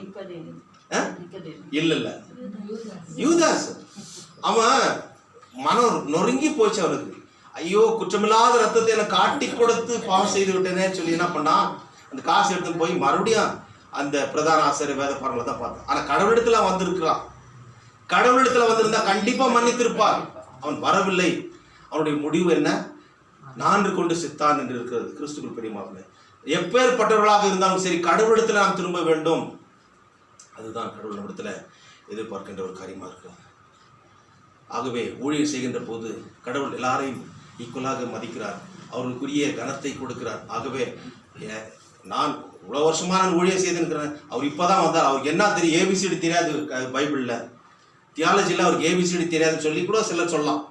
ஆனாலும் அவர்களுக்கும் சமமான ஒரு காரியத்தை கடவுள் பண்றார். அதுக்காக ஒண்ணுமே தெரியாது இன்னைக்கு நிறைய பேர் அப்படி அந்த போர்வையில வந்துட்டாங்க, கடவுள் ஊழியக்காரன்ற போர்வையில். அதனால நல்லா படிச்சு வந்தவங்களுக்கும் பெரிய பாதிப்புகள் ஏற்பட்டிருக்கிறது. ஆனால் கூட கடவுள் அவர்களை நியாயத்திற்கார். இன்னொரு முக்கியமான விஷயம் என்னன்னா, இன்னைக்கு இருக்கிற சிச்சுவேஷன்ல நம்முடைய தேசத்துல இதை தெளிவாக தெரிந்து கொண்டு கர்த்தரை நாம் அறிவிக்கின்ற போது, அவருக்கு சாட்சியாக இருக்கின்ற போது, எப்பேற்பட்ட வந்து கேட்டாலும் சரி, this is our constitutional rights, எங்களுடைய அடிப்படை உரிமை என்பதை நாம் சொல்லலாம். ஆர்டிகல் 25 இருக்கிறத சொல்லலாம். விஷயம் தெரியும் போது தான் சிலர் வந்து ஆண்டவராகி இயேசு கிறிஸ்துவனுடைய அந்த தெய்வத்தினுடைய அந்த பரிபூர்ணம் என்ன என்று கேட்கின்ற போது, காட் ஹெட் டிவினிட்டி என்ன என்று கேட்கும்போது சிலருக்கு தெரியாமல் போயிடுது. ஆனால் அதெல்லாம் தெரிந்து கொண்டு கடவுளுக்கு சாட்சி பகிர்கின்ற போது அது உண்மையிலே ஒரு பெரிய ஆசீர்வாதமாக இருக்கும். கிறிஸ்துக்குள் பிரியமானவர்களே, பவுல் அப்போஸ்தலன் எந்த ஒரு சூழ்நிலையும் மனரமியமாக எடுத்துக்கொண்டு அவருக்கு சாட்சியாக இருந்தார். இன்றைக்கு வாசி கேட்ட நிருபத்தில் பார்க்கிறோம். பிலிப்பியர் 1:12, 14, 19, 30 2 வசனங்களை மாத்திரம் பார்க்கிறோம். 14ஆம் வசனத்துல ஊழியத்துல பவுல் உண்மையுள்ளவனாக இருந்தான். உண்மையுள்ளவனாக இருந்தபடினால அவன் சிறைச்சாலைக்கு அனுப்பப்பட்டான். இந்த பிலிப்பியர் நிருபம் என்பது it is a prison epistle, சிறைச்சாலையிலிருந்து எழுதப்பட்ட ஒரு நிருபம். அங்கே பார்க்கின்ற போது அவன் அதாவது சிறையாக்கப்பட்ட அந்த அனுபவத்தை அங்கே சொல்லுகிறார். மிக அழகான காரியத்தை பாருங்க. அவர் கட்டப்பட்டவராக இருப்பது மற்றவர்களுக்கு அது ஒரு இடர்களை ஏற்படுத்தவில்லை. மற்ற ஊழியக்காரர், நான் ஊழியம் செய்தனாக்க என்னை அரெஸ்ட் பண்ணிட்டாங்கன்னா, ஐயோ அவர் அரெஸ்ட் பண்ணிட்டாங்க, நம்ம எதுக்கு ஊழியம் போகிறது, வேணா நம்ம போகிறது வேண்டாம்னு சொல்லிடு. ஆனால் அவர்களுக்கு அது உற்சாகத்தை கொடுத்து அவர்கள் தைரியத்தோடு துணிச்சலோடு போய் செய்தார்கள். ஏன்னா இவர் வந்து சொல்றார், நீ போப்பா, நீ என்ன ஜெயிலில் போட்டாங்க, நான் செத்தாலும் பரவாயில்ல, அவருக்காக நான் வாழ்ந்தாலும் சரி வீழ்ந்தாலும் சரி அவர் எனக்கு போதும். அதைத்தான் 21ஆம் வசனம் சொல்றார், கிறிஸ்து எனக்கு ஜீவன், சாவு எனக்கு ஆதாயம். For to me to live is for Christ and the death is a profit. அது ஒரு லாபம். நான் வாழ்ந்தாலும் சரி வீழ்ந்தாலும் சரி எங்க அப்பாவுடைய நாமத்தை மகிமைப்படுத்த வேண்டும். மரணமானாலும் ஜீவனானாலும் இயேசுவே போதும் என்ற ஒரு மனரம்ய ஊழியருக்கு தேவை. அவர் போதும், எனக்கு ஒரு பணம் கிடைச்சாலும் போதும், அவர்களுக்கு சமமாக்கினாலும் போதும், எல்லாருக்கும் ஈக்குவலா பார்க்கிற கடவுள் என்னையும் அவர் ஏற்றுக்கொள்கிறாரு. பரலோகத்துல என்னையும் சேர்த்துக் கொள்கிறார். அதாவது எப்படின்னா, ஆரம்ப காலத்துல இருந்தே எங்க ஆயா தாத்தா பாட்டி காலத்துல இருந்தே நாங்க கிறிஸ்தவம். சிலர் இப்போதான் போன மாசம் தான் எடுத்துக்குவோம். ஆனா அவங்க இன்னும் நல்ல ஃபெய்த்ஃபுல்லா ஃபர்வெண்ட் பிரேயர் எல்லாத்துலயும் அவங்க ரொம்ப கடவுளை மெச்சிக்கொள்ளுகின்ற அளவுக்கு இது பண்ணோம். அவங்களுக்கும் பலனை கொடுக்கிறார், உங்களுக்கும் பலனை கொடுக்கிறார்.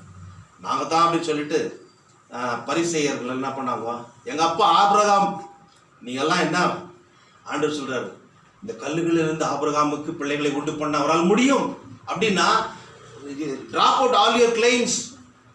அது முட்டாள்தனமான ஒரு இது. நீங்கள் உண்மையாக நடந்து கொள்ளுங்கள் என்று சொல்லி. ஆகவே உண்மையாய் பவுல் அப்போஸ்தலன் நடந்து கொண்டபடினாலே அவர் சிறையில் அடைக்கப்பட்டார். 29ஆம் வசனத்தில் மறுபடியும் பார்க்கின்ற போது, நாம் விசுவாசிகளாய் கிறிஸ்துவத்தில் விசுவாசிக்கிறதுக்கு மாத்திரமல்ல, அவர் நிமித்தமாக பாடுபடுகிறதற்கும் நமக்கு அருளப்பட்டிருக்கிறது. ஆகவே போராட்டம் நிறைந்த இந்த உலகத்தில் அவருக்கு ஏற்ற சாட்சிகளாக இந்த வாழ்ந்து நம்முடைய ஓட்டத்தை ஓடி முடித்து அவரிடத்தில் சேர்ந்து நித்திய காலமாக வாழ பரிசுத்தாவியான தாமே நம்மை பலப்படுத்தி ஆசீர்வதித்து காப்பாராக. ஆமென். எல்லாபத்திற்கும் மேலான தெய்வீக சமாதானம் நம்முடைய இருதயங்களையும் சிந்தனைகளையும் கிறிஸ்து இயேசுக்குள்ளாக நம்மை பலப்படுத்தி காப்பாராக.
சர்வ வல்லமையும் மிகுந்த இரக்கம் உள்ள கடவுளே, ஆண்டவராகிய இயேசு கிறிஸ்துவின் பிதாவே, தேவரீர் அருளி செய்த பற்பல கிருபைகளுக்காகவும் அன்புள்ள தயவுக்காகவும் விசேஷமாக நம்முடைய நேசகுமாரனை தந்த ஈவுக்காகவும் உங்களுடைய சித்தத்தை வெளிப்படுத்துதலுக்காகவும் உமக்கு நன்றி செலுத்துகிறோம்.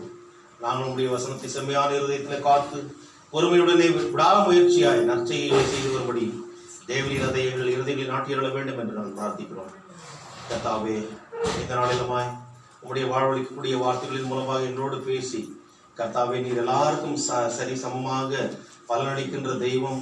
நீர் அநியாயம் செய்யாமல் பட்சபாதம் இல்லாத எல்லாருக்கும் நியாயம் செய்கின்ற தேவனாயிருக்கிறீர். ஏனென்றால் நீதி நியாயம் உங்களுடைய அடிகளமாக கர்த்தாவே இருக்கிறதற்காக நன்றி செலுத்துகிறோம். இந்த உலகத்தில் வாழ்கின்ற நாங்களும் ஆண்டவரே சுவாமி உமக்கேற்ற ஒரு சாட்சிகளாக வாழ உங்களுடைய வார்த்தைகளின் மூலமாக எங்களை நீர் பலப்படுத்தினதற்காக நன்றி செலுத்துகிறோம். கர்த்தாவே, இந்த நேரத்திலுமாய் உண்மை ஆராதிக்கு தொழுது கொள்ள இந்த சுவாமி பரிசுத்த ஆராதனையில் பங்கு பெற்றிருக்கின்ற நம்முடைய பிள்ளைகள் ஒவ்வொருவரையும் சுவாமி தனித்தனியாகவும் பேராகவும் குடும்பமாக நீர் ஆசீர்வதிக்கும்படியாக ஜெபிக்கிறோம். கர்த்தாவே, கடந்த மார்ச் மாதத்திலிருந்து இந்த கொரோனா வைரஸினுடைய தாக்கம் அதிகரித்தது காரணமாக கர்த்தாவே, உலக நாடுகள் எல்லாவற்றிலும் சுவாமி ஏராளமான மரணங்களை இந்த உலகம் சந்தித்தது. எங்களுடைய தேசத்திலும் கர்த்தாவே ஏராளமான ஆண்டவரே மரணங்களை நாங்கள் சந்தித்திருக்கிறோம். எல்லா மாநிலங்களிலும் பாதிக்கப்பட்ட சூழ்நிலையில் கர்த்தாவே சுவாமி இன்னும் அதிகபட்சமான மக்கள் பாதிக்கப்பட்டு சிகிச்சைகளை பெறுகிறார்கள். அநேகர் சிகிச்சை பெற முடியாமல் தவித்துக் கொண்டிருக்கிறார்கள். எல்லாரையும் படைத்த தெய்வம், எல்லாருக்கும் படியெடுக்கிற தெய்வம், எல்லாரையும் பாதுகாக்கிற தெய்வம்.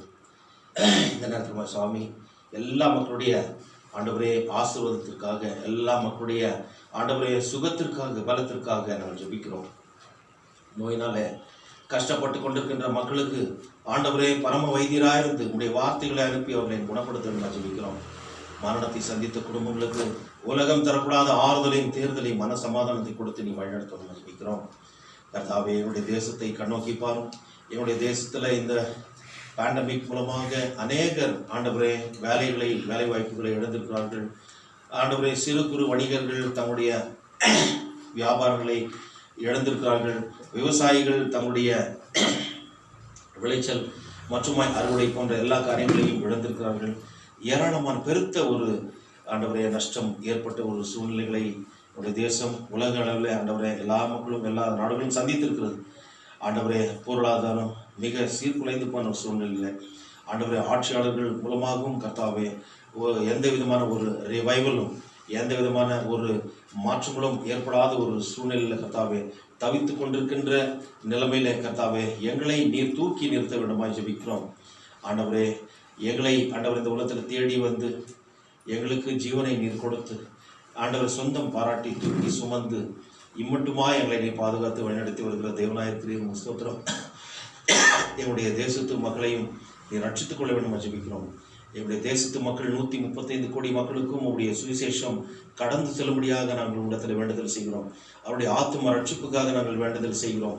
இந்த சிறியரில் ஒருவரும் கெட்டு போது பரலோகத்தில் இருக்கிற என்னுடைய பிதாவின் சித்தம் அல்ல என்று சொல்லி மிகுந்த கரிசனையோடு சொன்னீரே, அந்த கரிசனை என்னுடைய லட்சியமாகட்டும் சாமி. அதற்காக நான் ஜெபிக்கின்ற ஒரு உணர்வை என்னுடைய திருச்சபையில் உள்ள மக்களுக்கும் ஆண்டவரை உண்மை ஏற்றுக்கொண்டு உம்முடைய ஊழியத்தை செய்கின்ற உங்களுடைய பிள்ளைகள் ஒவ்வொருவருக்கும் உமக்காக சாட்சியாக வாழ ஒப்பு கொடுத்திருக்கின்ற ஆண்டவர் மறுபடியும் ஞானஸ்நானத்தின் மூலமாக பிறந்திருக்கின்ற ஒவ்வொருவரும் இந்த காரியத்தை ஒரு சவாலாக எடுத்துக்கொண்டு ஆண்டவரே உம்மிடத்துல முறையிட ஜெபிக்க புலம்ப ஆண்டவரே உம்மிடத்துல அறிக்கை செய்ய கிருபை செய்துள்ளோம். உம்மிடத்துல நாங்கள் ஜெபிக்காமல் எங்களால் எந்த ஒரு சாதனையும் செய்ய முடியாது, எந்த ஒரு நன்மையும் பெற்றுக்கொள்ள முடியாது. எங்களுடைய தேசத்துல ஒரு பெரிய ஆண்டவரே சேமத்தை ஆண்டவரே நாங்கள் பெற வேண்டும் என்றால் நாங்கள் உங்களிடத்துல நாங்கள் முறையிட்டு தேர வேண்டும், நாங்கள் தொடர்ச்சியாக முறையிட வேண்டும். அதனை கர்த்தாவை நீர் எதிர்பார்க்கிறீர். எங்களை ஒப்புக் கொடுக்கிற சாமி, நீர் எங்களை வழிநடத்தும். இந்த நேரத்தில் நம்முடைய திருச்சபையினுடைய முகாம் சங்கத்தினருக்காகவும் ஒவ்வொரு விசுவாசிகளுக்காகவும் பெரியவர்கள் சிறியவர்கள் ஒவ்வொருவருக்காக நாங்கள் வேண்டுதல் செய்கிறோம். கர்த்தாவே, இந்த தொகுதியில் பங்கு பெற்றிருக்கின்ற ஆண்டவரே பலவினர்கள் சுவாமி, வயதானவர்கள், சிறு பிள்ளைகள் ஒவ்வொரு சுவாமி அதிகமாக நீர் ஆசீர்வதியும். கர்த்தாவே, எந்த நோய் தொற்றும் உங்களை அணுகாதபடிக்கு நீர் வேலை அடைத்து நீர் பாதுகாத்துக் கொள்ள வேண்டும் ஜெபிக்கிறோம். வேலைக்கு செல்கிறவர்கள் அவருடைய போக்கிலும் மரத்திலிருந்து பாதுகாத்துக் கொள்ளும். வருகின்ற திங்கட்கிழமையிலிருந்து கர்த்தாவே கர்நாடக மாநிலத்திலும் ஆண்டவரே சுவாமி இந்திய அளவில் எல்லா மாணவர்களும் பள்ளிக்கு செல்ல வேண்டும் என்ற ஒரு மத்திய அரசின் உத்தரவை கர்த்தாவே இந்த சூழ்நிலையில் நாங்கள் ஆண்டவரை பின்பற்ற அதற்குரிய ஸ்டாண்டர்ட் ஆப்ரேட்டிங் ப்ரொசீஜர்ஸ் ஆண்டவரே எங்களுக்கு ஆண்டவரே நாங்கள் அதனை பெற்று கர்த்தாவே அதன்படி நடந்து கொள்ள எந்த பாதிப்பும் எங்களுடைய பிள்ளைகளுக்கு ஆண்டவரே சுவாமி அணுகாதபடிக்கு நீரை காத்துக்கொள்ள வேண்டும் ஜெபிக்கிறோம். சிறு பிள்ளைகளுக்கு இப்பேற்பட்ட பாதிப்புகள் ஏற்படுகின்ற போது, நோய் தொற்று ஏற்படுகின்ற போது அவர்கள் அதிகமாய் பாதிக்கும். ஆகவே அப்பா ஆண்டவரே நீர் மனமிறங்கி ஒவ்வொருவரையும் நீர் பாதுகாத்து வழிநடத்தணும் ஜெபிக்கிறோம். இந்த வாரத்தில் தங்களுடைய பிறந்தநாளையும் திருமண நாட்களையும் கர்த்தாவே அதே போல விசேஷ நிகழ்வுகளுக்காக ஜெபிக்கிற மக்களை இப்படி பாத்திரத்தில் கொண்டு வருகிறோம். ஒவ்வொருவரும் நீர் அதிகமாக நீர் ஆசீர்வதியும். ஆண்டவரே, கடந்த வாரத்தில் நோய் ஜுரத்தினால பாதிக்கப்பட்டு ஆண்டவரே உங்களுடைய ஒத்தாசையினால சுகத்தை பெற்று ஆண்டவரே ஆலயத்தில் தொழுது கொண்டிருக்கின்ற ஆண்டவரே என்னுடைய கர்த்தாவே சுவாமி மகன் மெல்வின் ஆமோஸை நீர் ஆசீர்வதியும். அதே போல ஒருவரை நாங்கள் பெயர் சொல்ல மறந்துவிட்டாலும் கூட ஆண்டவரே நீர் ஆண்டவரே நோயப்பட்ட மக்களுக்கு பலவினர்களுக்கு சுகத்தையும் பலத்தையும் கொடுத்து வருகிறேன் நமக்கு ஸ்தோத்திரம். அதே போல என்னுடைய திருச்சபையுடைய மூத்த விசுவாசியாக இருக்கின்ற ஆண்டவரே திருமதி காந்தமணி ஜோனத்தன் சக்கரவர்த்தி அம்மாவர்களுக்காக ஸ்தோத்திரம். அவர்களும் கூட கர்த்தாவே இந்த நாளில் உம்மை ஆராதிக்க தொழுது கொள்ள தம்முடைய பலவீனத்தின் மத்தியிலும் ஆண்டவரே வயது முதிர்ந்த நிலைமையில் சுவாமி அம்மாவர்கள் மிக உற்சாகத்தோடு வந்திருப்பதற்காக நன்றி செலுத்துகிறோம். அம்மாவர்களை அதிகமாக நீர் ஆசீர்வதியும் பலப்படுத்தும். அதே போல இந்த தொழுகையிலே கலந்து கொண்டிருக்கின்ற நம்முடைய பிள்ளைகள் ஒவ்வொருவரையும் சுவாமி இந்த காணொலி காட்சியின் மூலமாக பார்த்து உம்மை ஆராதிக்கின்ற மக்கள் ஒவ்வொருவரையும் அதிகமாக நீர் ஆசீர்வதித்து உமக்கு ஏற்ற சாட்சிகளாக உலகத்தில் நாங்கள் வாழ கருவை செய்துள்ளோம். இவைகளையும் உம்மிடத்தில் நாங்கள் கேட்க வேண்டிய எந்த காரியத்தையும் உம்மோட பரிசுத்த ஆவியோடும் ஒரே கடவுளாக என்றென்றைக்கு பிடித்து ஆண்டு கொண்டிருக்கின்ற ஒன்றான குமாரனாகிய எங்கள் நாதன் இயேசு கிறிஸ்து அனுபவித்த பாடுகளின் நிமித்தமும் மரணத்தின் நிமித்தமும் தேவரீர் எங்களுக்கு கொடுத்துள்ள வேண்டும் என்று மிக பணிவன்பாய் வேண்டிக் கொள்கிறோம் கர்த்தாவே. ஆமென்.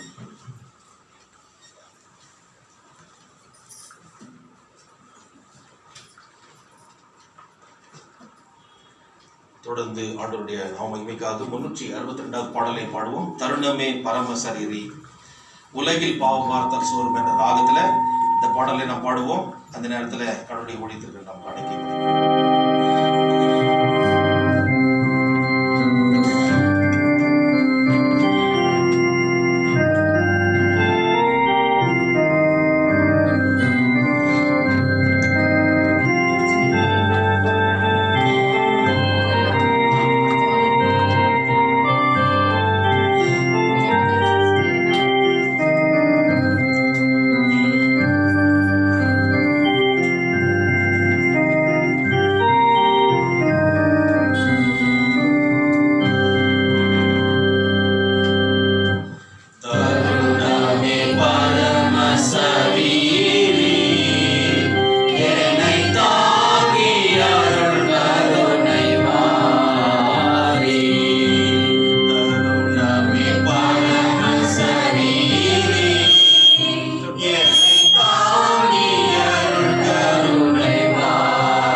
சர்வ வல்லமையும் இரக்கமுள்ள கர்த்தாவே, சன்னிதானத்தில் நாங்கள் ஏறெடுத்திருக்கின்ற என்னுடைய எளிய காணிக்கை பிரியமாய் ஏற்று அங்கீகரித்து கர்த்தாவே நீர் ஆசீர்வதியும்படியா ஜெபிக்கிறோம். இது உங்களுடைய ஊழியத்திற்கென்று பிரயோஜனப்பட உங்களை நீர் ஆசீர்வதித்து ஏற்றுக்கொள்ள வேண்டுமா ஜெபிக்கிறோம். இவைகளோடு எங்களை ஜீவ பலிகளாக காணிக்கையாக உடைய பாதத்தில் ஒப்புக் கொடுக்கிறோம். உள்ளவனமாக எங்களை ஒப்புக் கொடுக்கின்ற போது கர்த்தாவே நீர் ஏற்றுக்கொண்டு எங்களை முழுமையாக ஆசீர்வதித்து நீர் பலப்படுத்துகின்ற தேவனாக இருக்கிறீர். உமக்கு ஸ்தோத்திரம். எங்களை உங்களுடைய பாத்திரம் ஒப்புக்கொடுக்கிறோம். நீரே வழிநடத்தும் ஆசீர்வதியும். மீட்பர் இயேசுவின் மூலம் ஜெபிக்கிறோம் பிதாவே, ஆமென்.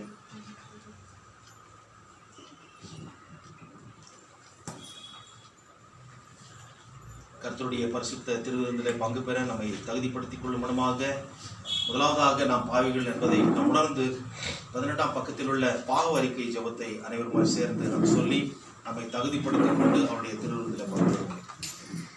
18ஆம் பக்கம். இரக்கமுள்ள கடவுளே, என்னுடைய பாவியாகிய நான் உமக்கு முன்பாக விழுந்து உம்முடைய கிருபையை கோருகிறேன்.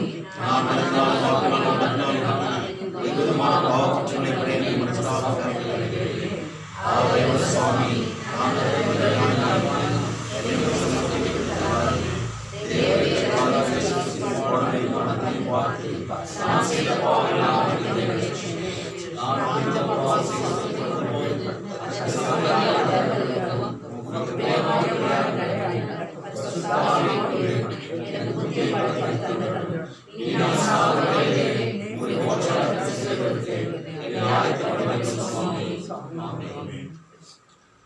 அனைவருமாய் இந்த நேரத்துல ஒரு நிமிடம் மௌனமாக இருந்து நம்முடைய எல்லா பாவ குற்றங்களையும் அறிந்தும் அறியாமலும் அசுத்தத்தினாலும் அஜாக்கிரதையாலும் செய்த எல்லா பாவ குற்றங்களையும் ஆண்டவரிடத்தில் நாம் அறிக்கை செய்து மௌனமாக அறிக்கை செய்து ஆண்டவர் கொடுக்கின்ற பாவ மன்னிப்பை நாம் பெற்றுக்கொள்வோம்.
வசனத்தின் ஊழியராக அழைக்கப்பட்டு ஊழியத்துக்கு நியமிக்கப்பட்ட நான் என்னுடைய ஊழியத்தின்படி நீங்கள் செய்த இவ்வறிக்கையின் பேரில் யாவருக்கும் கடவுளின் கிருபையை அறிவித்து அவர் கர்த்தராகிய இயேசு கிறிஸ்துவின் பிரதிநிதியாகும் அவருடைய கட்டளையின்படியும் பிதா, குமாரன், பரிசுத்த ஆவியின் நாமத்தினால் உங்கள் பாவங்களை உங்களுக்கு மன்னிக்கிறேன்.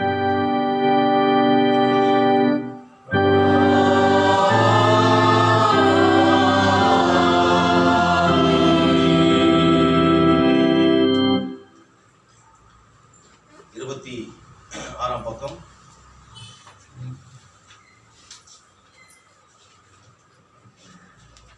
29ஆம் பக்கத்தில் உள்ள திருவிருந்து முறைமையை நாம் பின்பற்றுவோம்.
அப்படியே போஜனம் பண்ணின பின்பு அவர் பாத்திரத்தையும் எடுத்து நன்றி செலுத்தி அவர்களுக்கு கொடுத்து சொன்னதாவது, எல்லாரும் இதிலே பானம் பண்ணுங்கள். இந்த பாத்திரம் பாவ மன்னிப்புக்கென்று உங்களுக்காக சிந்தப்படுகிற என்னுடைய இரத்தத்தினாலாகும் புதிய உடன்படிக்கையாய் இருக்கிறது. இதை நீங்கள் பானம் பண்ணும் போதெல்லாம் என்னை நினைவு கூறும்படி இதை செய்யுங்கள். கர்த்தாவின் சமாதானம் உங்கள் அனைவரோடும் இருப்பதாக.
கர்த்தருடைய திருவிருந்து ஆயத்தமாக இருக்கிறது. இங்கே போடப்பட்டிருக்கின்ற இடத்துல நீங்கள் 3 பேர் வந்து கலந்து கொள்ளலாம். இடம் அந்த சோஷியல் டிஸ்டன்சிங் விட்டு நீங்கள் வந்து பங்கு பெறலாம். பாடல் எண் 626 எண்ணில் நம்ம சோஸ்திரம்.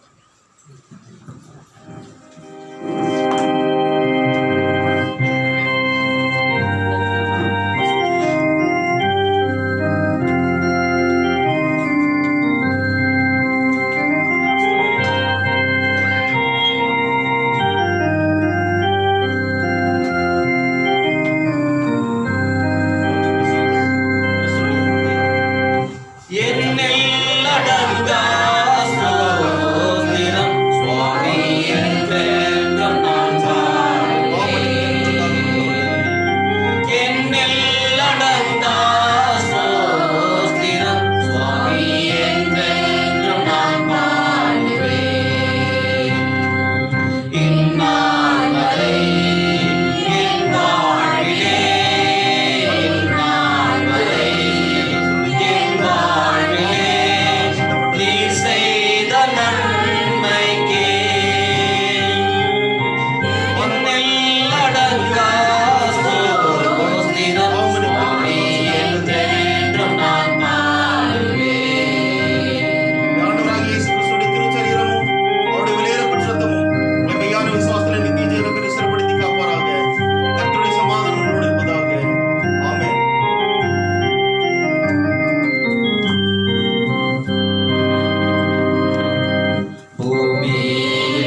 உம்முடைய நாமத்தை அறிக்கையிடுவதில் முடிவறிந்து நிலைத்திருக்கிறோம்.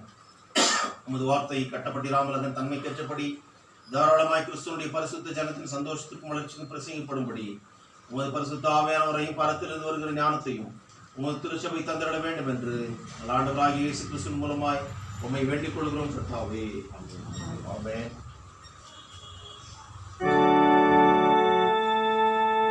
கர்த்தரானவர் உங்களோடு இருப்பாராக.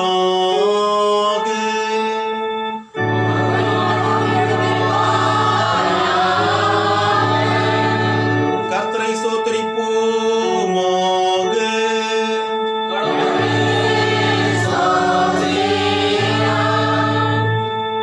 கர்த்தரானவர் உன்னை ஆசீர்வதித்து உன்னை காப்பாராக. கர்த்தரானவர் தமது திருமுகத்தை உன்மேல் பிரகாசிக்க பண்ணி உன்மேல் கிருபையாயிருப்பாராக.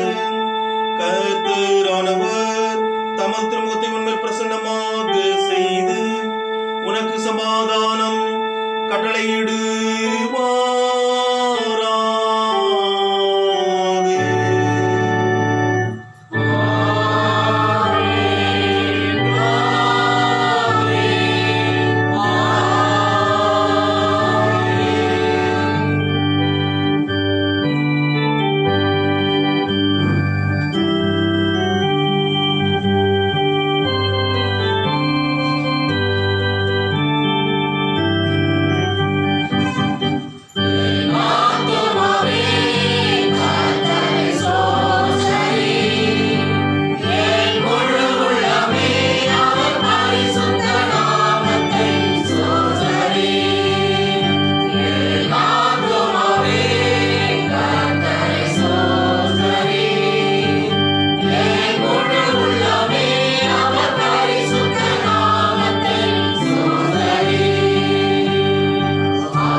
சபையார் அனைவருக்கும் ஆண்டவராகிய இயேசு கிறிஸ்து நாமத்தினாலே அன்பான ஸ்தோத்திரங்களையும் வாழ்த்துக்களையும் தெரிவித்துக் கொள்கிறேன். God bless you.